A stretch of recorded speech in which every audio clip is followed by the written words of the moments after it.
What's up, everyone? P99 Shooter here. Hope you're all doing well, taking care of yourselves, feeling okay. Let's cut the boredom with a Duracoat project.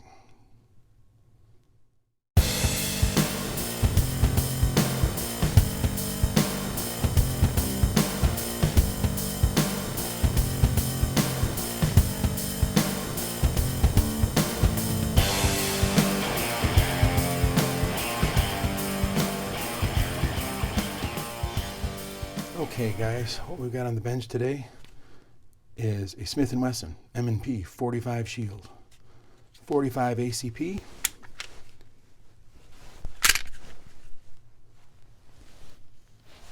This is a great little carry gun. I like it because it's 45 and it's real thin, 0.99 inches, and it's very comfortable to carry, lightweight. I like it. About a year and a half ago, I did the frame in Duracoat, snow gray. I had a little bit of snow gray left over, number 16 here. I had a little bit of snow gray left over from my Riptile project. One of my first ARs I ever did, airbrushed.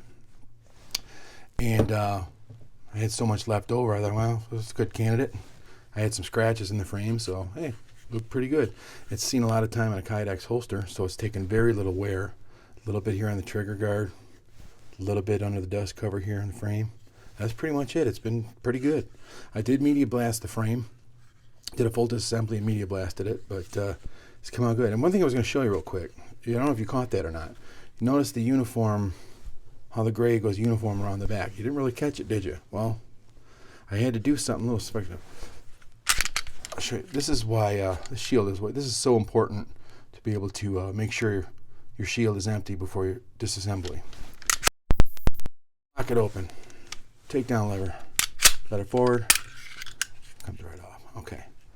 You'll note here on the back, top of the frame, these protrusions in the frame right have the plane of the frame rides this way, but you have these protrusions come up the back. So I felt it would be optimum to tape this off and paint those black. That way it wasn't as distracting to the eye on the rear of the frame. So kind of a nice little touch I did to it. Really the only thing I've ever added to this was just the Trijicon HDs. Big U-notch rear, tritium rears, the big yellow dot up front, the tritium in the center. It's great. I really like them. I have them on several of my pistols. What I'm going to do today, here's your clue. freedomstencils.com. Got this pistol slide flag, and the stars are orientated in a way. They have a couple different sizes. This is one of the smaller ones, but if you can see the way the stars are orientated for the pistol slide, this is the top center star. This is where your front sight would be. And all the stars that run right down the middle are all orientated pointing forward.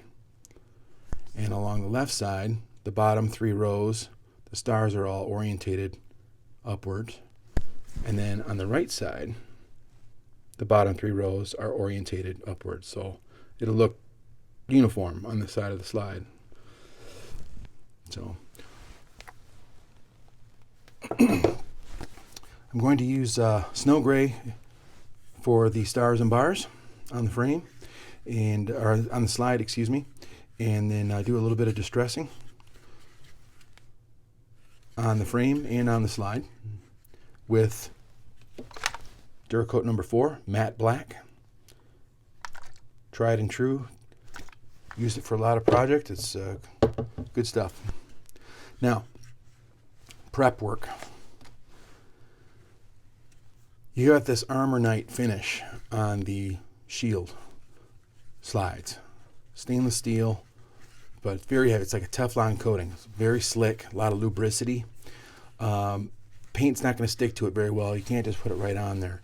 I didn't want to media blast the entire slide, especially on the inside, because it is the protective coating for it. And just all you really need to do is get a 3M Scotch-Brite pad and do a little bit of abrasion. Just rough up the surface just a tiny bit, and that'll be enough to get it to adhere. Now, media blasting is parkerizing is the preferred method, but it is not necessary, even per Duracoat. This is some of their instructions you get. I mean, they're always going to recommend. They always recommend blasting with aluminum oxide. Sand is the second choice, but blasting is not required. My first airbrushing project was my Stag 15-2L in Sunrise Bronze, and I did not media blast that. I used just a 3M Scotch-Brite pad, and I got great results from it. No complaints. So we're going to get this disassembled, slide and the frame, and let's get started.